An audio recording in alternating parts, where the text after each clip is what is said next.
So Malcolm, you have a new buy. Maybe it plays right into what you're talking about sticking with tech names. Chips have been a question mark, not so much in the last few days. Some haven't traded all that well of late. You bought ASML. You want to take me inside that trade and why you decided to add that name, which is only up 1.5% over the past 3 months. And if you compare that to some of the other names that are up a tremendous amount, I mean, it lags so dramatically, it's not even funny. It sticks out like a sore thumb. I think you just made the case for why you'd want to buy it. As the disciplined investor I like to tell myself that I am, I want to buy into weakness. I don't want to buy necessarily at moments of significant strength. And so what I'm looking at ASML, it's equally as important in the conversation we're having around AI as names like NVIDIA, Taiwan Semi, right? NVIDIA sells chips to about 80% of the global market right now for all things related to AI.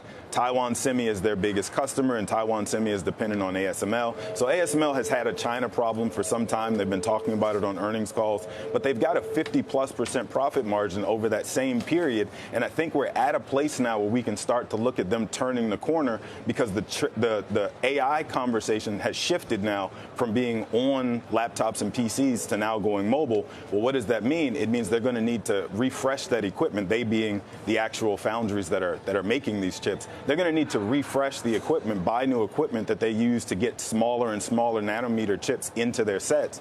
That's going to all benefit ASML. You like the chip equipment names because you just added a couple to the Joe T. KLA and Lam were also added to Bank of America's global contenders list. Those are the two names that you just added in your rebalance. What do you think of this move? Do you like it? So I do, because what I see in the semiconductor industry is, number one, I see tariff relief. Number two, I see the potential for clarity surrounding the restrictions with China, although in the case of AMD today, that is why the stock is clearly down, because the MI 308, they were unable to include that revenue in the upcoming quarter. Street obviously didn't like that.